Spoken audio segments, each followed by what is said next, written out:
नमस्कार मित्रांनो, माझं नाव अंकुश ठवळी. सर्वप्रथम तुम्हा सगळ्यांना गणेश चतुर्थीच्या खूप खूप शुभेच्छा.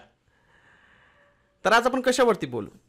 थोडंसं टेक्निकल नाही, टेक्निकल तर मी नेहमीच बोलतो. चला आज थोडंसं काहीतरी पर्सनल, काही सजेशन्स त्याच्यावरती बोलूया.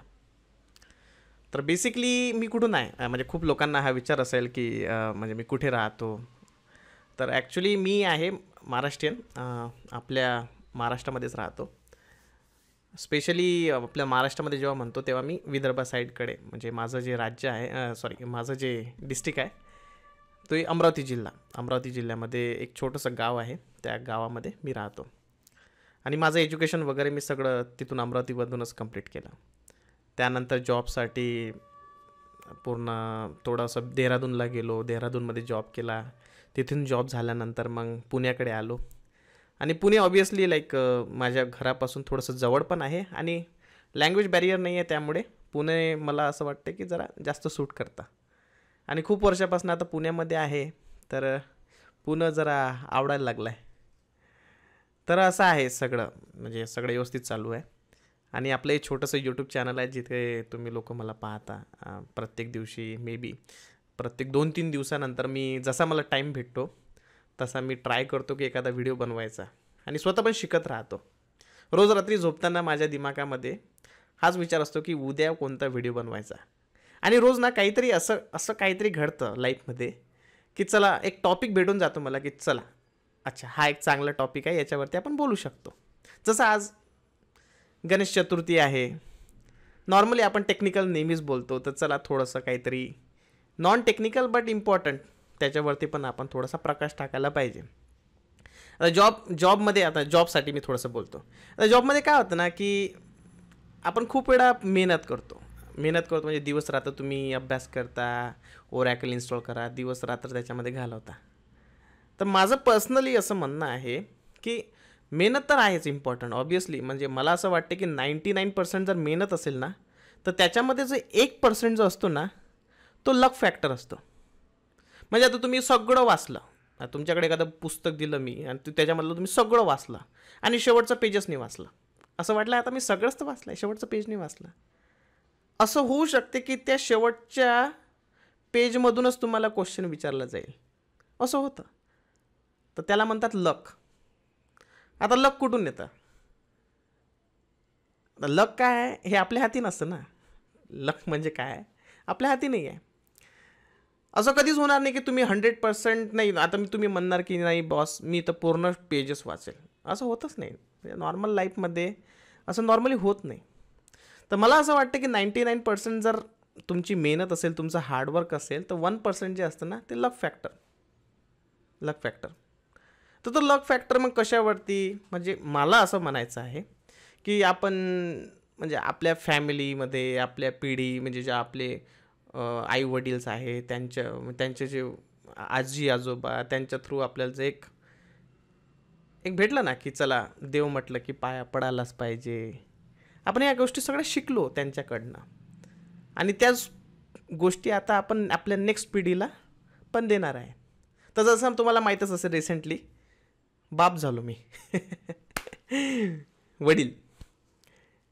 तर त्याच्यामध्ये म्हणजे कसं आहे की माझ्या वडिलांथ्रू, माझ्या आई वडिलांथ्रू किंवा बाकीचे जे माझे फॅमिली मेंबर्स आहेत त्यांच्यामधून ज्या चांगल्या चांगल्या गोष्टी आहेत त्यांनी ज्या मला घडवल्या, त्या सगळ्या गोष्टी मी माझ्या मुलामध्ये जो माझा मुलगा आहे आयुष, आम्ही त्याचं नाव आयुष ठेवायचं विचार केला आहे. अजून ऑफिशियली अनाऊन्स नाही झालं आहे, पण मी तुम्हाला सांगतो की त्या माझा जो मुलगा आहे आयुष, त्याच्यामध्ये मी विचार करतो, म्हणजे ऑब्वियसली त्याची जी आई आहेत, मी आणि आजूबाजूचे जे सगळे फॅमिली मेंबर्स आहेत, चांगल्या चांगल्या गोष्टी त्याच्यामध्ये देणार.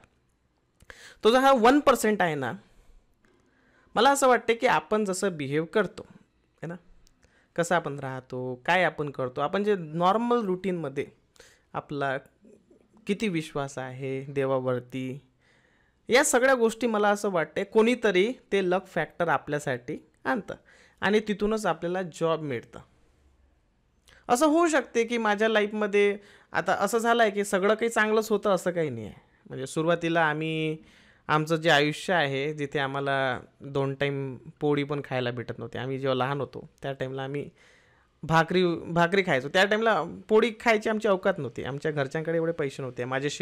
माझे वडील शेतकरी, त्यांच्याकडे कोरडवाहू शेती, कोरडवाहू, ते पण त्यांना भूमिदानात काहीतरी मिळाली होती म्हणे. तर त्याच्यामधून पीक काही भेटायचंच नाही. जेवढे लावायचे ना, मला अजूनही आठवते की जेव्हा आपण लहान असताना एक आमच्याकडे वार्षिक उत्पन्नाचा एक दाखला मिळायचा. तर त्याच्यावरती माझं वार्षिक उत्पन्न 15,000 होतं. वार्षिक उत्पन्न.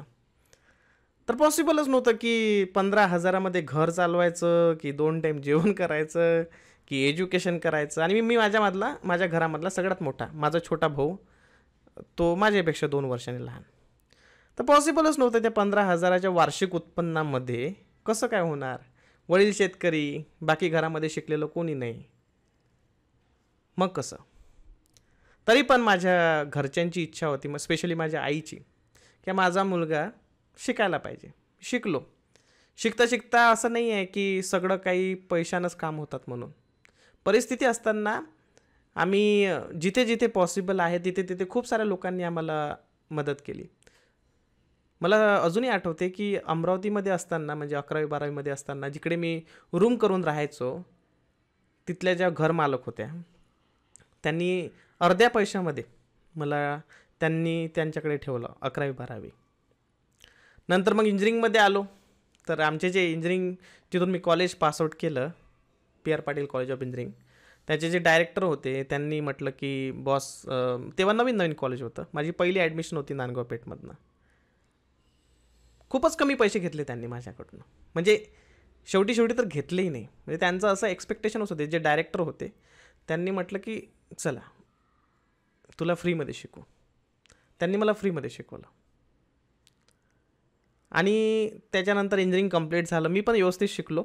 असं नाही मी कधी टॉपर वगैरे होतो म्हणून. मी थोडा एक नॉर्मल स्टुडंट होतो नेहमी कॉलेजमध्ये असताना. म्हणजे नॉर्मल असं समजू शकता तुम्ही. थोडंसं मला यायचं, करायचो मी अभ्यास वगैरे, पासआउट वगैरे होऊन जायचं. टॉपर वगैरे नव्हतो. आणि मस्ती पण खूप, म्हणजे मी असा काही एकदम सायलेंट बॉस असा काही नव्हतो. लाईक मस्तीखोर, बॅक बेंचर्स. आणि अभ्यास पण करायचो. जिथे अभ्यास करायचा तिथं अभ्यास करायचो. झालं एज्युकेशन झालं. कॉलेजमधून असतानाच एक छोट्या कंपनीमध्ये जॉब लागला. मग जॉब करण्यासाठी देहरादूनला गेलो. तिकडे काय झालं ना, तिकडे पण चॅलेंजेस काय, 6 महिने झाल्यानंतर काय माहीत कंपनीला काय झालं, काहीतरी त्यांचे प्रॉब्लेम झाले त्या टाईमला. त्यांनी म्हटलं आम्हाला, म्हणजे खूप लोक होते तेव्हा, वेगवेगळ्या, काही देहरादूनचे लोक, काही दिल्लीचे लोक असे, आणि काही महाराष्ट्राचे पण होते. महाराष्ट्राचे आम्ही 3 जण होतो, 3 रूममेट आम्ही तिकडे गेलो. तिकडे गेल्यानंतर असं झालं की चला एक काम करूया. तिकडे 6 महिने झाले. 6 महिने झाल्यानंतर काय झालं, कंपनीचा काहीतरी प्रॉब्लेम झाला आणि त्यांनी म्हटलं की एक काम करा. आमच्या खूप लोकांना, ऑलमोस्ट मला वाटते 18-20 लोक होते, की तुम्हाला 2 महिन्यानंतर आम्ही बोलावतो, तुम्ही घरी जा आता. 6 महिने प्रोबेशन पिरियड होता. आम्हाला असं वाटलं की ठीक आहे, आम्ही नवीन आम्हाला काही एवढं कळलं नाही.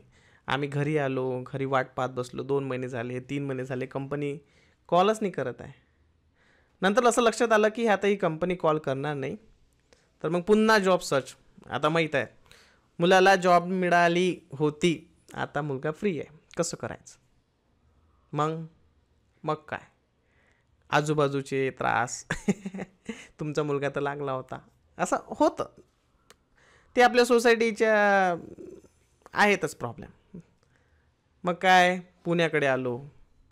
पुण्याकडे येताना मला अजूनही आठवते की माझ्या घरच्यांनी 10,000 रुपये कोणाकडून तरी उधार घेतले होते आणि ते 10,000 रुपये मला दिले आणि म्हटलं की हे 10 आहे, बघ तुला कसं जमतं, याच्यामध्ये राहा, खा, पी, पण याच्यापेक्षा जमणार नाही. काय करणार, परिस्थितीच तशी होती.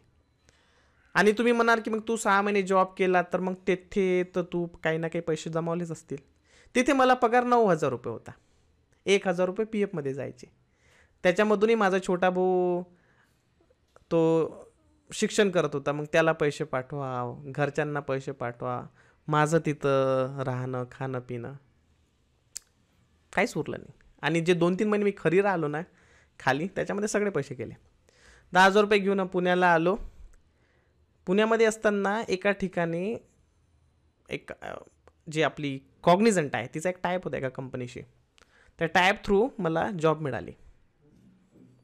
तर तो कॉग्निझंटचा एक कॅम्पस होता त्या टाईमला. त्या कॅम्पसमध्ये मी गेलो आणि तिथून मला जॉब मिळाली. आता ते जॉब साठी मग, कारण की ते टाईप असल्यामुळे इट्स अ ऑफिशियल टाईप होता तो त्यांचा.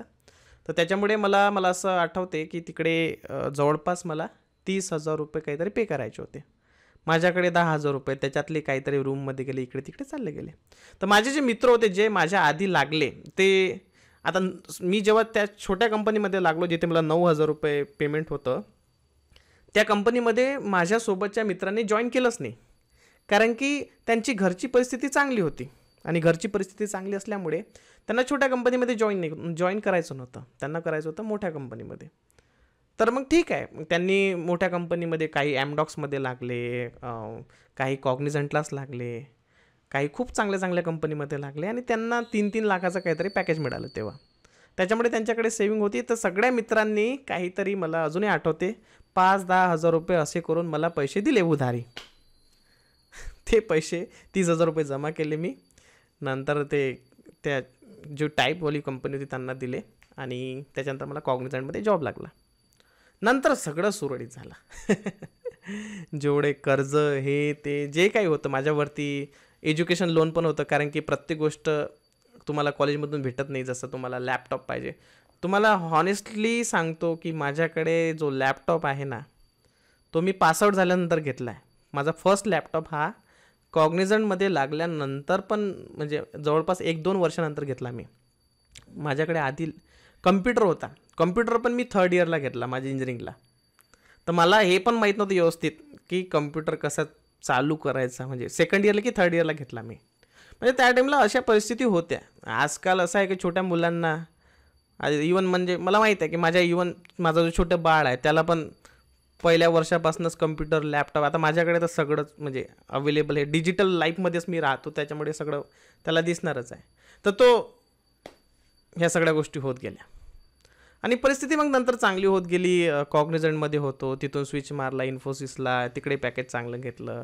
इन्फोसिसमधून मग विप्रो नंतर मग LNTला, आणि असं करता करता लाईफ हे समोर होत गेलं आणि पॅकेज वाढत गेला. मीनवाईल माझी वाईफ जी आहे रोशनी, ती पण IT कंपनीमध्येच आहे आणि दोघं IT असल्यामुळे फायनान्शियली आम्ही स्ट्रॉंग होत गेलो. त्याच्यानंतर मला ऑब्व्हियसली म्हणजे माझ्या कॉलेज टाईमपासूनच म्हणा किंवा मला स्कूल टाईमपासूनच मला ना हे थोडं स्टेज डेअरिंग खूप चांगलं होतं माझं. की लहानपणी शाळेमध्ये असताना जे समोर विद्यार्थी असतात ना, ते अभ्यासू विद्यार्थी नाही, जे स्टेजवरती उभे राहून हे म्हणतात एक साथ सावधान होंगे सावधान, असे जे म्हणणारे जे असतात ना, त्याच्यामध्ये मी होतो. म्हणजे मीच ऑर्डर द्यायचो त्यांना की एक साथ प्रतिज्ञा बोलेंगे, प्रतिज्ञा बोल. तर या सगळ्या गोष्टी आहे ना, त्याच्यामध्ये मी होतो आणि खूप आवडायचं मला हे टीचर वगैरे लहानपणी बनायचं. आणि या सगळ्या महत्त्वाच्या गोष्टीच असतात बरं. लहानपणी आपण जे करत आलो ना, ते आपल्या फ्युचरमध्ये कामात पडतात. मग काय करायचं, मग आता कॉग्निझंटला आलो, मग मला लोकांना शिकवायचं खूप आवडायचं. इवन मी इंजिनिअरिंगमध्ये असताना मी स्वतः अभ्यास याच्यासाठीच करायचो, कारण की मला दुसऱ्याला सांगायचं असतं की अच्छा, मी त्याला एक्सप्लेन करता करता माझा अभ्यास व्हायचा. आणि असंच व्हायचं की असं झालं. मग कॉग्निझंटमध्ये असताना मी ट्रेनिंग सुरू केलं तिकडे. पहिले माझ्याकडे एक स्टुडंट होता दुबईचा, 5,000 रुपये त्याने दिले होतं मला, त्याला ट्रेनिंग दिलं. मग असं करता करता करता करता पब्लिसिटी वाढत गेली, लोकांना कळलं की अच्छा. आणि हाच फायनली हा आपला एक छोटासा सेटअप आहे. आणि स्वतः मी आता माझ्याकडे स्वतःचं घर नाही आहे पुण्यामध्ये. घर आहे माझ्याकडे, पण त्याचं पोझिशन भेटायचं आहे मला. तर मोस्ट प्रोबेबली मला 1-2 वर्षामध्ये, आय गेस 1-2 वर्षामध्ये, कोरोनामुळे थोडंसं लेट झालं, मला माझं पोझिशन मिळेल. त्याच्यानंतर आपण चांगला यूट्यूबचा सेटअप बनवणार आहे. म्हणजे एक असतात ना मोठे यूट्यूबर्स, मिलियन्समध्ये त्यांचे सबस्क्रायबर असतात. माझ्याकडे कधीच मिलियन्समध्ये सबस्क्रायबर होणार नाही हे मला पण माहीत आहे, कारण की आपला जो कंटेंट आहे ना, तो मिलियन सबस्क्रायबरचा आहेच नाही. आपला कंटेंट जो आहे तो आहे थाउजंड्स ऑफ सबस्क्रायबर एवढा. मोस्ट प्रोबेबली 1 लाख त्याच्यावरती होणार नाही, कारण की आपण स्पेसिफिक टू IT टेक्नॉलॉजी आहे आणि IT वाल्यांना फक्त IT वालेच पाहतात, बाकी दुनिया पाहत नाही. इवन खाली टाईममध्ये तुम्ही पण मला पाहत नसेल, तुम्ही कोणाला पाहता? त्यांना. तर ते आहे त्याच्यामुळे ते पॉसिबलच होणार नाही आहे. बस असंच काहीतरी थोडंसं सांगायचं होतं, म्हणून म्हटलं चला आपल्या मातृभाषेमध्ये थोडंसं काहीतरी बोलायचं. फर्स्ट व्हिडिओ असेल मे बी माझा हा मराठीमध्ये. थोडासा चांगलं वाटतंय. चला, थँक्यू सो मच, धन्यवाद. आणि जर तुम्हाला असेच व्हिडिओ पाहिजे असेल तर माझ्या यूट्यूब चॅनलला सबस्क्राईब करा. आता मला माहीत नाही सबस्क्राईबला मराठीत काय म्हणतात. सबस्क्राईब करा आणि बोलूया मग नेक्स्ट व्हिडिओला आपल्या रेग्युलरमध्ये. Thank you so much guys. Bye bye. Next व्हिडिओला भेटू.